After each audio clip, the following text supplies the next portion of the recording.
Hello, I'm Chris, aka Froggo Customs on Etsy and Instagram, and Lego My Froggo on Reddit.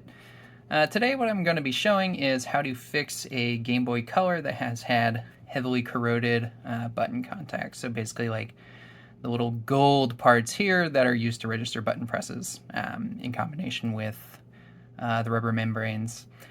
So this board, as you can see, is actually just fine. It's mostly just here for illustrative purposes to show you what a good board should look like. So you can see the contacts are all nice and shiny. You can see them catching the light there. There's no visible dirt on there. If there was, we could just take like a Q-tip with some isopropyl alcohol, 91% plus, and kind of just give it a rub right there. But this one should work fine. That being said, that's what we're fixing today. So you can see that these button contacts here are essentially completely worn away. Almost nothing left except for some solder, I think, where the previous owner had tried to repair this through other means. And then Start and Select is also super bad. There's solder everywhere on the gold contacts. The D-pad is okay. No real issues there. But we're going to do some fun stuff with those anyway. But anyway, you might be wondering how we're going to fix these, and the answer is these little PCBs that I've designed that are intended to just kind of drop right over the contacts here. You wire them up. Bada bing, bada boom. You have a fixed Game Boy Color. These are flex PCBs. They're about 0.2 millimeters thick. So they don't actually interfere with the regular operation of your Game Boy. You can kind of see right there how the D-pad one just drops in. Pretty simple. Now you're probably wondering where you can get these PCBs. So I have these available on my Etsy shop. You'll get them just like this in this white coverlay color. Each one, you can buy them separately. So each of these 3 different designs, you can buy them with tactile switches, which is fun. And each one comes with the right number of wires that you need. So in this case, you would get 4 wires, you would get 2 wires for this one, you would get 2 wires for this one. So it's just kind of a ready-made kit for you to plug in. You can also get them from Osh Park, and this is not for the Game Boy Color. This is actually a Game Boy Pocket model. But if you were to get these same PCBs from Osh Park, and by the way, the links will all be in the description, it would look more like this. So you get like this standard kind of orange flex PCB color. Now with all of that out of the way, let's go ahead and get to the repair. So I'm going to turn on my soldering iron here. Of course, you will need a soldering iron. I highly recommend having practiced at least some soldering before you attempt to do this, because we are going to be doing a little bit tricky soldering today, although hopefully not too bad. I also highly recommend getting some flex. This is some supposedly Kester 951. No clean liquid flex. Got it from Amazon. Some of the reviews said it wasn't real, so who knows. And that is basically it. Other than some solder, I just have some. This is actual Kester, I believe, 6337, my preferred type. Melts super nice. It's super, super shiny when you put it on. Gives you really good results. All right. So I think what we're going to do is we're going to start over here with the A and B, because these ones are in the worst condition. And so what we're going to do is we're going to take this little PCB and we're just going to put it right over like that. And I'm going to get some Kapton tape so we can hold it in place. All right, and then try and line it up as best you can. You'll see that it has these 2 bigger holes that line up with the 2 big holes in the motherboard. One of those is a screw post. I think both of those might actually be screw posts. Right there will be good for now. And so the first thing that we're going to do is, I'm going to take my soldering iron here, is we're going to anchor this in position. So you can see that we have this larger ground pad down here at the bottom that bumps right up against the negative battery terminal. And this actually has some interesting things that we'll discuss in a minute. But first, I actually find that it's a lot easier to avoid having this battery terminal drop out if you take the back half of the shell and then you just kind of drop this in there. That should hold the negative battery terminal in place. All right, so we'll just get some flex on there. because it's probably all dried up in the flux that's already on there, or in the solder rather. Clean our iron off, and then I'm just using like a standard kind of flat screwdriver style tip, whatever you want to call it. We'll take some fresh flux here, we'll tin up this pad. Oh, let's straighten that out. All right. Tin that up.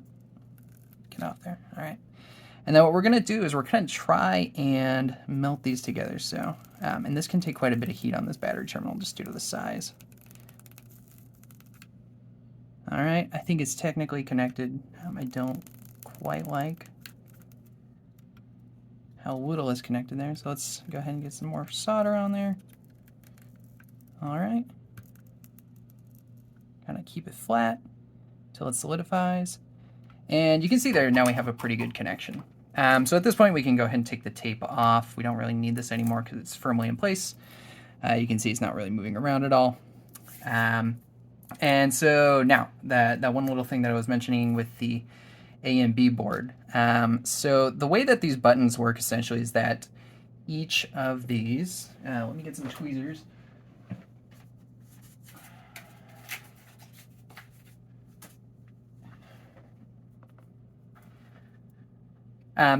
Like I was saying, the way that these button contacts work essentially is that you have these interleaved pads right here.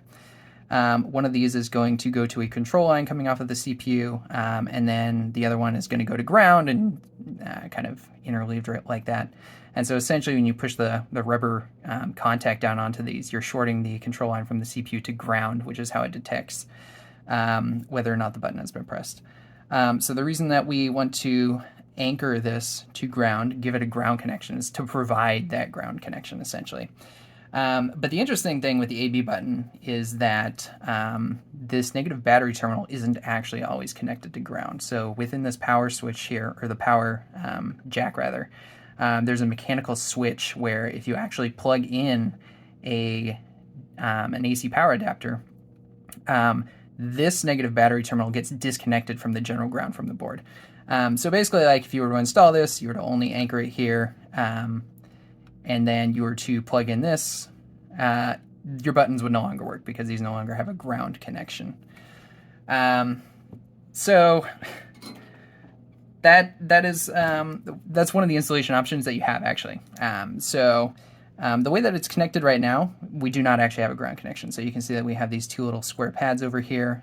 This bottom one, if we connect it to this top one, will provide the ground connection through this. If you only do it this way, you cannot use the DC power jack anymore. Your buttons will not work if you plug it in. So keep that in mind. If you do want to maintain that compatibility, you can anchor it like this. Do not bridge these, and then you can run a wire from ground here all the way up to here or down to here. It's kind of up to you how you want to keep those wires clean. But I don't personally care about the DC jack, so what I'm going to do is I'm going to bridge these two pads right here. Just flood some solder on there, just kind of rub it around. And you can see that now we have a nice little connection. So we do have a connection between the PCB and ground via the negative battery terminal. All right, so what I have here is some pre-cut wires. So these are, I believe, 28 gauge solid core, just kind of hookup wire. Smaller the better generally. I think 30 would be even better. I don't have any of that on hand right now, but this will work just fine. It just might not look as good. It might be a little bit messier. But if you're trying to repair something that's in such a decrepit condition, that probably doesn't actually matter anyway. So yeah. How do we hook this up, right? So on the PCB itself, we have two different pads. So we have one for A, we have one for B, and these need to run somewhere on the motherboard. So generally you would have test points underneath these PCBs where you would be able to kind of hook into that. Obviously we're covering it, so we don't have access to that. And in cases where the board is especially damaged, those pads may not be there anyway. In a lot of cases, the test point will get corroded away, it'll completely disconnect the buttons from the CPU itself, and you're going to have to run wires anyway. So what we do here is we just rely on running wires And the place that we run them to, and this is going to be very similar for all of these here, is up to this collection of 8 vias right in here. So these go in this order, and there's a helpful diagram on Natalie the Nerd's website that I will link in the description for further reference. But basically it goes left, up, down, right, select, start, BA. So it's roughly in the same kind of order that these are laid out on the board. You just have to kind of remember what the D-pad ordering is. But what I like to do, because they're the most finicky, is to actually start with the vias. So I have my pre-stripped wire here. I'm going to just kind of pop this into the hole. So this is going to be the one for A. All right. And here we go. I'm going to put some no clean flux on this. And these are very small, and they are not, there's not a lot of exposed copper. So the way that I like to do this is I take my iron and I try to blob up a decent amount on there. Right. So you have quite a bit on the tip. And then hold this down and then just kind of press this into that hole. And then, wait a few seconds and hope that it kind of, yeah. So I don't know if you'll be able to see that, but this via has been completely flooded with solder, so we should have a good connection on that wire now. And so we're going to go ahead and do this for the second one. Same kind of deal. All right, put some flux. And gotta retin my, there we go. It's blobbed up on there. All right, so same kind of thing. Be careful not to touch the other one because it's pretty easy to pop these out. All right, that one's nice and clean too. All right, so now what we're gonna do is we're just gonna tin these pads up real quick. Things are really easy at this point. Boom, like that. And then I find it helpful to turn the Game Boy at this point. So this one is going to be our B. So we're just going to kind of put it in there.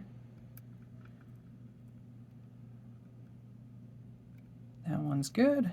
And then we'll take our A and we will just run that into the pad there. All right, and that's good.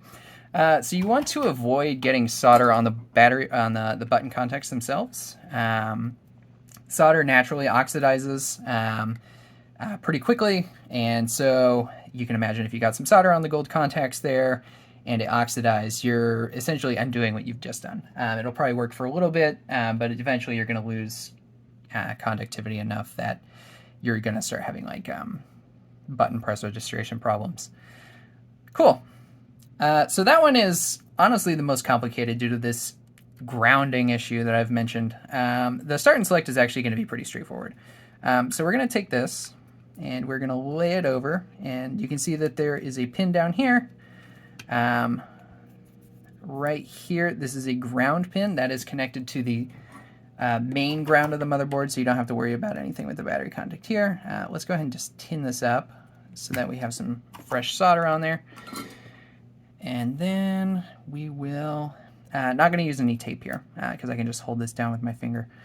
But basically just line it up so that this pin at the bottom, hopefully you can see that, or rather this pad on the PCB at the bottom lines up with this pin. And what we're going to do is we're just going to take our iron, we're going to try and flood that onto the pad. There we go. Simple as that. I don't think I got the alignment perfect on that, but these contacts are pretty big, so it shouldn't be too much of an issue. So just like before, 2 pre-tinned wires, not pre-tinned, but pre-stripped. We're just going to kind of move these out of the way. And so we're going to do the same kind of thing that we did before. So we're going to take this blue wire here. We'll say that this one's going to be for start. All right, get it in place. Put some flux, get some solder on the iron, hold this down, hold it there, let the solder flood the via. Nope, not quite.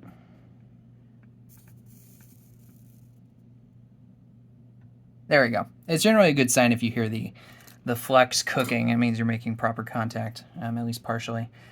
So that one's good. So we're going to do this second one here. And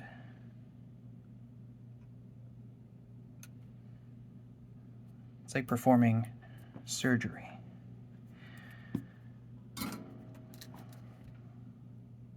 Tin. And then hold. Remember, try to listen to that flux sizzling. You want to try and get the molten part into as much contact with the copper as possible. I think I might need a little more on my tip there. Refresh the flux. I definitely don't try to rush this. Sometimes it just takes a little bit. There we go. All right, we got a nice connection there. Cool, cool, cool. So same kind of thing. Let's clean our iron off.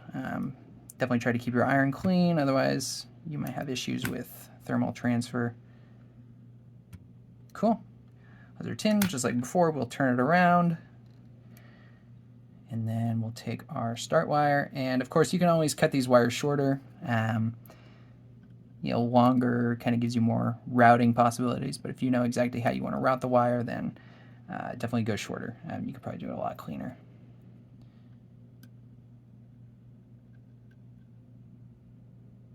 Oh, see, I just got some solder on there. That's unfortunate. I'll take some wick here. We'll try and get as much of it up as possible. Thankfully, we didn't get too much on there. All right, get some flux. And it oftentimes helps with, when you're using wick, to get just a little bit of solder on the tip there. And then we'll go ahead and press down on here. All right, yeah, that's flatter. It looks like it was only on that one square, so that's not too bad.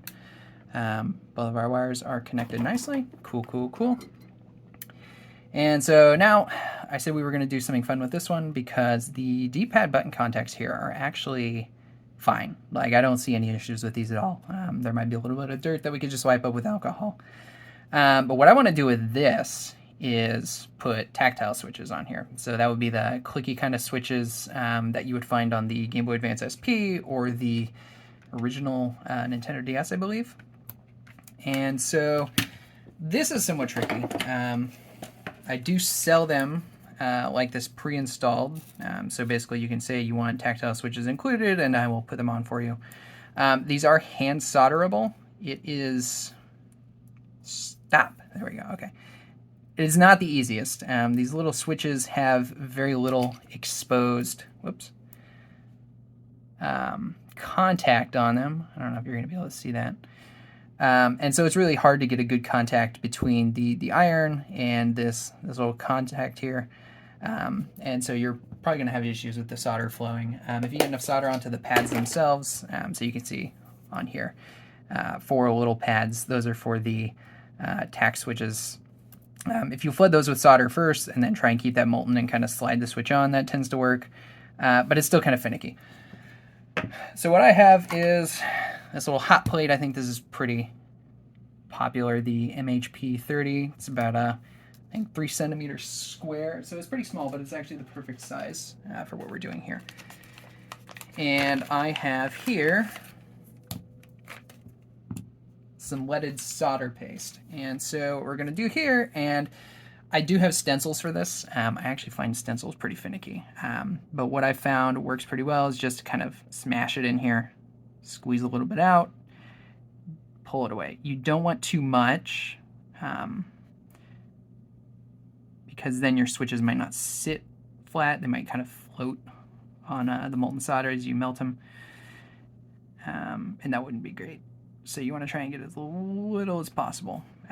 Those stencils that you get for applying solder paste are incredibly thin generally, and so if you put it on that way, like, you're always going to get like a very small amount, assuming it's done correctly. Yeah, honestly, I just find this faster.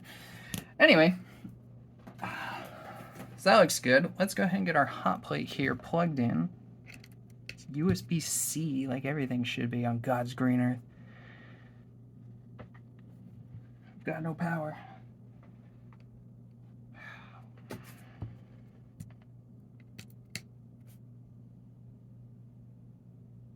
There we go. Yeah, I think 220 is the normal setting on that, and that's perfectly fine. So while that's heating up, let's go ahead and take our tack switches and just kind drop those in place. You want to give them a little push. Definitely be careful with pointy or tweezers because you can actually poke a hole, which is not great. All right. Sometimes you can try doing it with the side, but I find that the control on that's not super great, unfortunately. That looks good. Cool. Yeah, this is still heating up. The drink of choice for when you're doing soldering. Gotta add a little bit of danger to my life. All right, we'll go ahead and pop this on here. It's about 160, but it's going to continue to heat up, and then hopefully you will see the paste melt, turn into nice shiny joints. Oop, yeah, it just happened right there. Cool, cool, cool. So we'll leave that for a few more seconds. Make sure it's pretty well centered because the heat definitely drops off as you move away from the center of the hot plate, and that should be good. Cool. That's literally it for that. So we'll just kind of set the hot plate aside. And one of the things that I like to do just to make sure that these connections are pretty solid is I'm going to take my multimeter. We're going to put it into continuity mode. So we're going to put the black probe on this little ground point up here, and then on each of these pads for the different directions, up, right, left, down. What we're going to do is we're going to put the red probe on the corresponding one for the button and press the button in. That button's not working. Let's try a different one. So that one's working. That one's working. That one's working. That one is not working.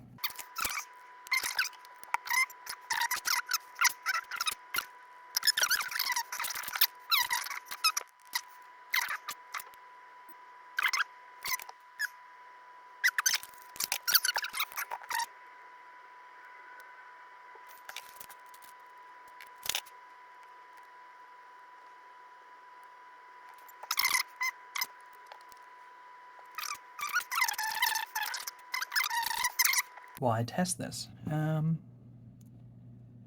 let's leave up for the big reveal. Left is good. Tricky. Down is good. Right is good. Up is good. Cool. We win. Put the hot plate away again.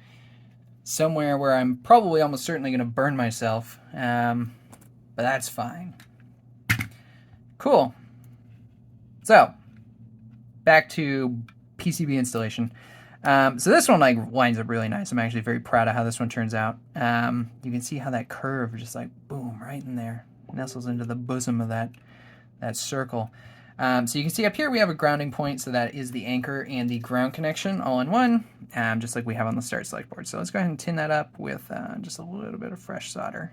You do need a bit more just so because you have that extra surface area of the pad on the PCB, the new PCB, lined up. Make sure none of the holes are covered. We'll come in here from up here. Melt that solder. I think it's technically connected, but I don't like the coverage. Let's flood some more on there.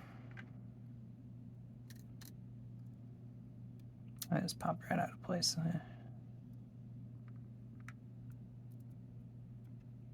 And there we go. All right.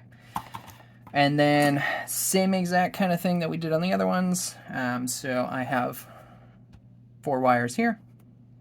And so we will start right over here. So this would be right. And I'm going to see if I can just like pop all 4 of these in and then do all 4 of these at once.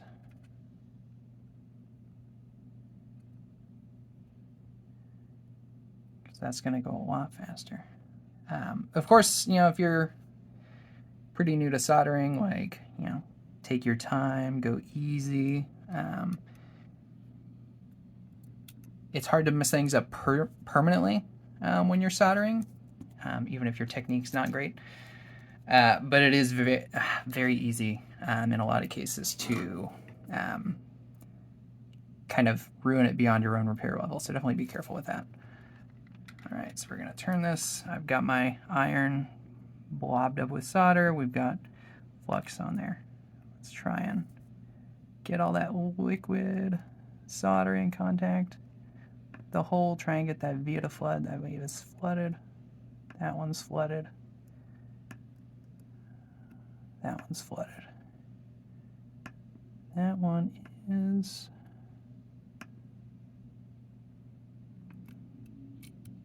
flooded. Every single one's flooded. Cool. Clean the tip, and then let's go ahead and tin up these pads over here. Let me move that back into the frame.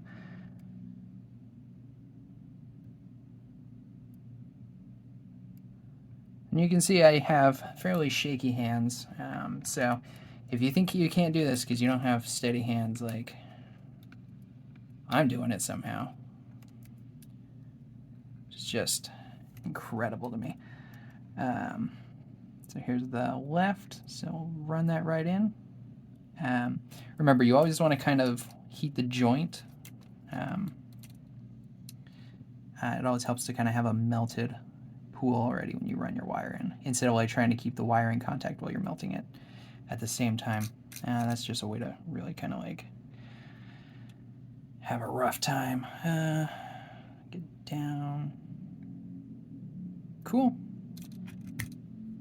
And then last but not least, we get right.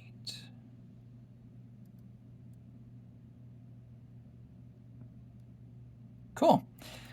And that is it. So what we're going to do is we're just going to kind of run these wires in areas where they're not going to be an issue. I'm going to reuse this piece of Kapton tape here just to kind of hold those two in place. That should be fine. That'll flatten out once you get everything closed up. Make sure these are out of the way. The thing that you really want to keep in mind is just to make sure none of the wires, excuse me, you want to make sure that none of the wires are over screw posts. That's a great way to have a bad time. You could short something out. Probably not, because a lot of these are just like, you know, kind of low current signal lines, but still. Always a possibility. Cool, so this is basically fixed. It looks a lot better now. You can't see all that nasty corrosion. I mean, obviously this board has like other cosmetic issues, a lot of this peeling silk screen, but you know, what can you do about that? Not a lot you can do about that. All right, so what I'm gonna do is I'm just gonna kind of fast forward this part because we're just focusing on the buttons today. But I'm gonna put this into a shell with a screen, and then we're gonna turn it on and test it out with a game.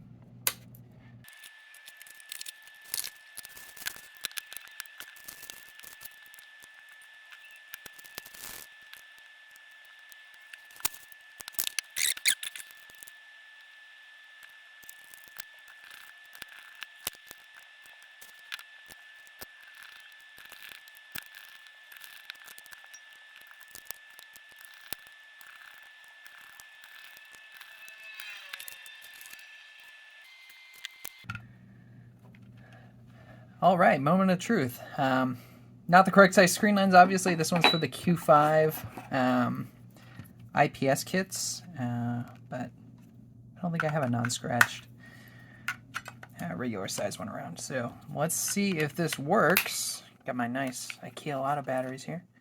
Power light. Cool, it turns on. We haven't killed it. All right, and then what's a good game to test this with? Let's... I've got so many projects sitting around. Yeah, we will put in my custom, great label from Next Stop, please, by the way. She does good work. And it matches the shell, this new crystal kind of cartridge that I put it into. Let's see. Okay, it's going to boot, so that's good. Easy start works. There's a bit of a fit issue on the with the tack switch on up, but it technically works. A works. Blah. I am ka.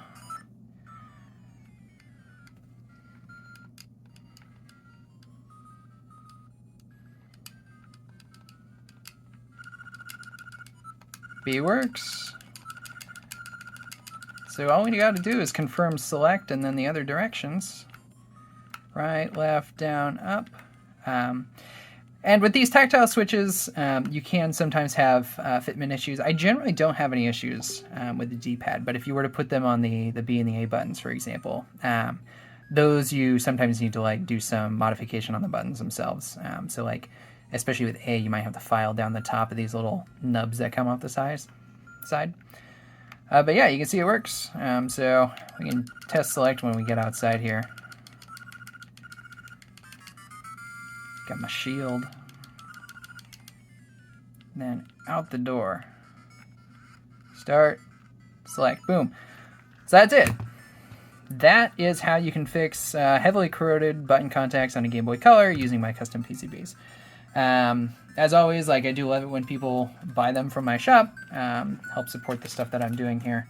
But like, I share the Oshpark links if you want to go and just like order a bunch from them because you like the orange color, or you don't approve of me drinking beer during my videos, then that is totally fine. That is totally cool. I share them for a reason. I don't intend to have a monopoly on these parts. So yeah, hopefully you've learned something. I hope this was instructional and I didn't ramble too much. See you later.